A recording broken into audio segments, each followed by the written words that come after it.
Bonjour à tous et bienvenue dans cette nouvelle vidéo de critique et de proposition du modèle du devis qui sera appliqué au 1er janvier 2020. J'ai sous les yeux le modèle actuel, le modèle de travail qui n'est pas encore finalisé il me semble, mais qui n'est pas très loin apparemment de la version définitive.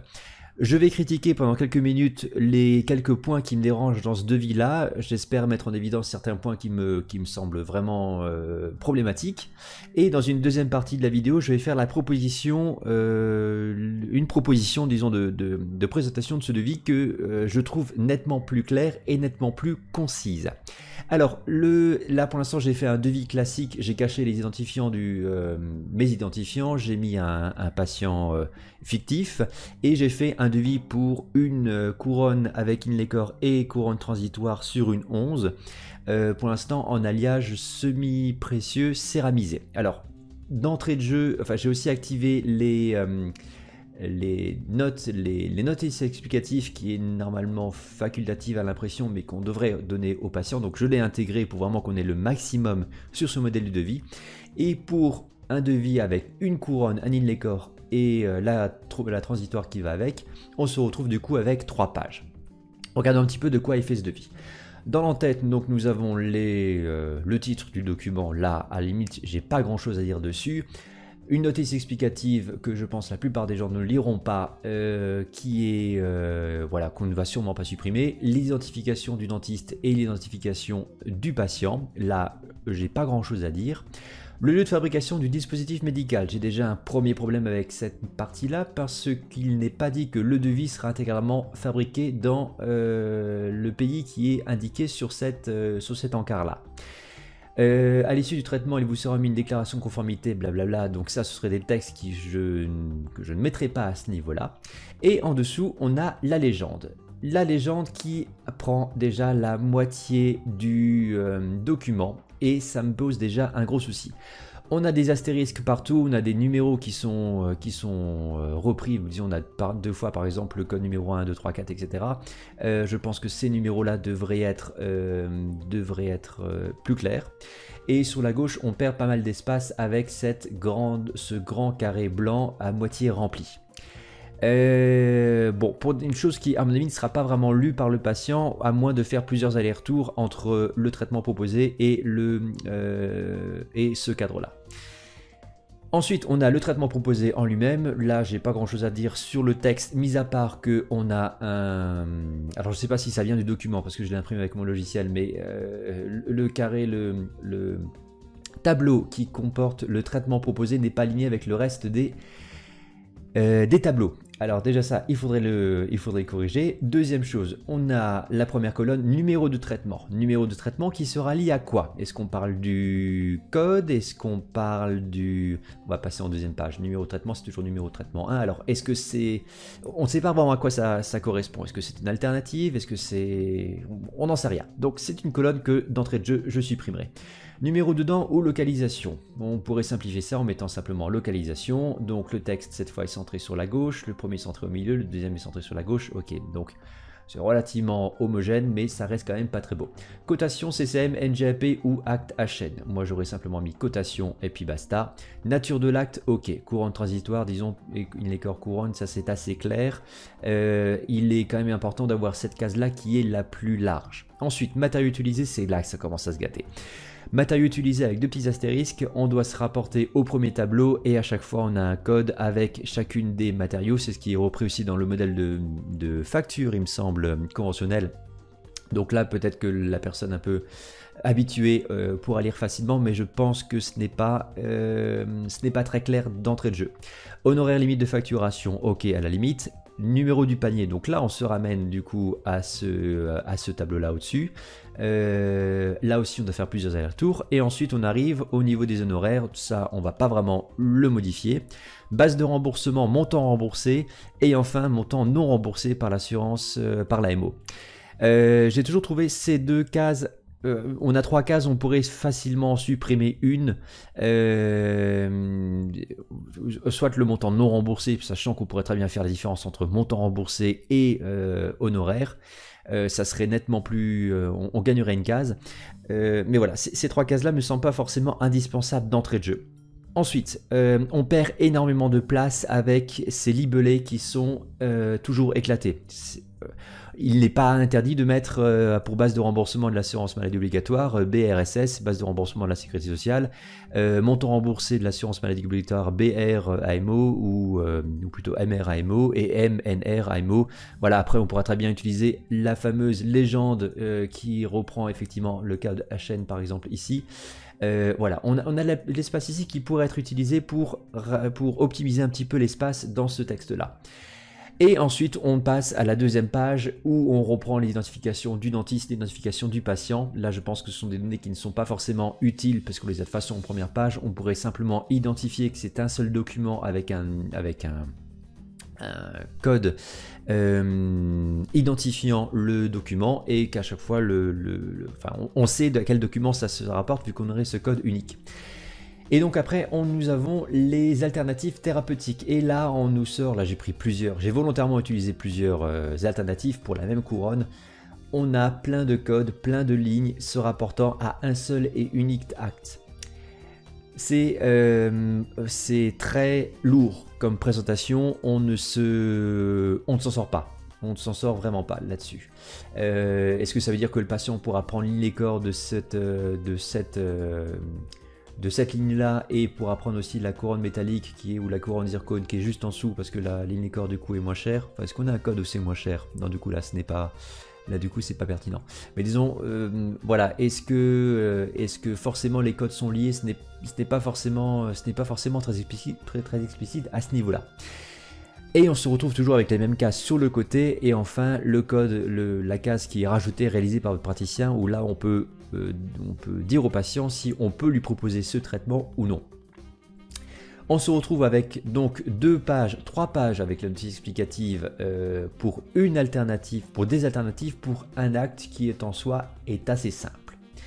Et donc j'ai un problème déjà avec cette proposition-là, avec ce modèle-là. Et on va passer directement à la proposition sur laquelle j'ai travaillé ces quelques dernières heures.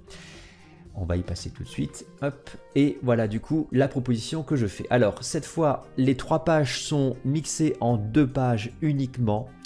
On retrouve sur la première page l'entête, bon là c'est assez clair, les tableaux du coup sont alignés. Le nouveau texte, le devis, la propriété du patient de ce représentant légal, j'ai pas trouvé d'endroit où le mettre ailleurs, sinon je l'aurais peut-être mis dans l'encadré en haut, mais ça ne changerait pas grand chose. On reprend la présentation du dentiste traitant et du patient. Là, j'ai aucun souci avec ça, mais c'est dans la présentation du traitement que je trouve que la présentation que je propose est nettement plus claire. Je m'explique. Au lieu d'avoir déjà plein de libellés qui sont éclatés sur plusieurs lignes, on les optimise de façon à ce qu'ils soient présentés sur une seule ligne. Déjà là, on est un petit peu plus optimal. On laisse vraiment de la place pour présenter le devis en dessous. Ensuite, on a dans la première colonne la localisation. On ne va pas dire dans localisation, localisation suffira largement pour comprendre de quoi on veut parler. Donc là, à la 11, le texte est centré, c'est joli, on adore. Nature de l'acte, on décrit le type d'acte qu'on va faire, donc la couronne transitoire, couronne définitive. On va pas commencer à mettre couronne définitive céramo-métallique ou couronne définitive full métal ou céramisé, peu importe. Ça, on va le garder dans un nouvel encadré, dans une nouvelle colonne que j'ai appelé panier, matériaux et origine. Là, en fait, avec la présentation avec ces informations-là condensées, il y a plusieurs avantages. Déjà, on a les détails sur chacune des prothèses, des actes qu'on va réaliser. Et on peut panacher un petit peu l'origine ou les matériaux. Ensuite, on a toutes les alternatives qui sont présentées pour un acte à chaque fois. Alors, comment est-ce que j'ai imaginé la chose? À nouveau, cette proposition est critiquable. Je pense qu'il y a des choses que j'ai oubliées ou des choses qui me viendront à l'esprit encore une fois que j'aurai posté cette vidéo. Mais voilà, c'est déjà un premier jet. On aurait donc la présentation du panier, donc là on est sur une couronne transitoire tarif libre, matière donc résine, origine de la prothèse donc la France, bon vu que c'est une couronne transitoire faite au cabinet, est-ce que c'est encore pertinent de l'abdiquer? Oui, on va dire que oui. Et c'est une ligne que je mets en gras parce que c'est la première chose que je proposerai à mon patient. La cotation de côté est aussi en grasse.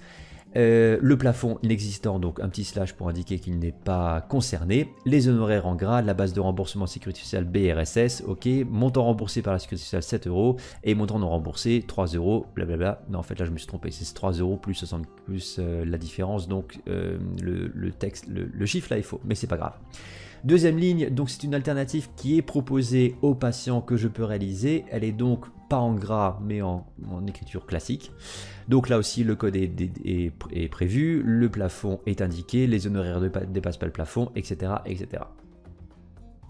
Ensuite, on passe à la ligne des corps. À nouveau, on a un texte en gras qui présente ce que je propose aux patients, mais cette fois, j'ai une alternative que je propose aux patients, mais que je ne peux pas réaliser dans ce cas-là. Donc là, on est dans le tarif 100%, dans le panier 100% santé, 100% santé, c'est écrit en clair. Le métal, la description du matériau. Et éventuellement, si on veut avoir plus de détails, j'ai mis des textes, des petites annotations, donc qui peuvent se rapporter au panier, à la description des alliages en page 2. En fait, cette page est vraiment un document que le patient peut avoir à côté pour expliquer, pour avoir des explications sur son devis. Donc je reviens sur cette première page. Donc métal semi-précieux, petite annotation qui peut renvoyer le patient à plus d'informations s'il veut. Origine de cette prothèse là. Deuxième ligne, 100% santé, métal non précieux. Cette fois, métal non précieux sera réalisé en dehors de l'Union européenne. Voilà, donc là au moins c'est clair. C'est en gris, c'est en italique, c'est bien pour indiquer au patient que c'est possible de réaliser, mais que je ne le réaliserai pas. D'ailleurs, je viens d'y penser qu'il faudrait que je mette cette... Ah bah non, je l'ai indiqué là, à ce niveau-là. C'est indiqué. En gras, la proposition choisie par le praticien. En italique, c'est l'alternative possible, mais non proposée par votre praticien. Très bien, donc là aussi les codes sont exploités sur le côté. Et là du coup sur la couronne définitive on a les trois possibilités. Le premier choix du praticien, des alternatives qu'il peut proposer, et enfin les alternatives qui sont possibles mais que le praticien ne peut pas réaliser ou ne choisit de ne pas réaliser. Là à nouveau, je trouve que cette présentation est nettement plus claire, nettement plus concise. On passe de 3 pages pour un devis simple à 2 pages. Alors c'est encore beaucoup, mais disons, vu qu'on a la notice explicative, c'est quand même nettement plus optimal. Et enfin, en bas, alors il se pose le problème de comment est-ce qu'on calcule les totaux. C'est pour ça que j'ai changé l'intitulé du total en totaux maximum, c'est-à-dire qu'il va prendre à chaque fois les sommes les plus élevées pour que le patient ait une fourchette de tarifs, enfin disons un plafond. Le terme n'est pas forcément bien choisi. On va dire que c'est le tarif maximal auquel il pourrait s'attendre. Là aussi, pour la base de remboursement de la sécurité sociale, je pense qu'il ne faudrait pas prendre les remboursements maximales au cas où on propose au patient une alternative non remboursée, mais qui prennent toujours les remboursements de la proposition choisie par le praticien. Voilà, dites-moi un petit peu ce que vous pensez de cette nouvelle présentation. Attendez, j'ai peut-être pas forcément fini de développer. Du coup, la légende explicative du devis, je l'ai un petit peu rallongée. J'ai aussi changé l'intitulé. Je reviens un peu là-dessus. Ce devis s'applique à tout traitement, blablabla. Une déclaration, voilà, la déclaration de conformité du dispositif médical garantissant la traçabilité vous sera remise par votre chirurgien dentiste en fin de traitement. Cette ligne-là qui était présentée en milieu de devis, je l'ai rajoutée dans la notice explicative en fin. Vu que c'est un texte qu'on est censé donner à tous les patients, je ne vois pas pourquoi est-ce qu'on ne mettrait pas toutes les informations dans cette notice explicative. Après tout, elle est là pour ça. Et enfin, du coup, dans la légende, donc j'ai rajouté à la place, en plus du HN et de la... Qu'est-ce qu'on avait dans la première version encore? Première version, on avait quoi? On avait HN, ah oui, bon, on avait juste HN en fait, c'était assez inutile comme explication. Donc j'ai mis HN, j'ai mis BRSS, MRSS pour montant remboursé par la Sécu, MNRSS pour montant non remboursé.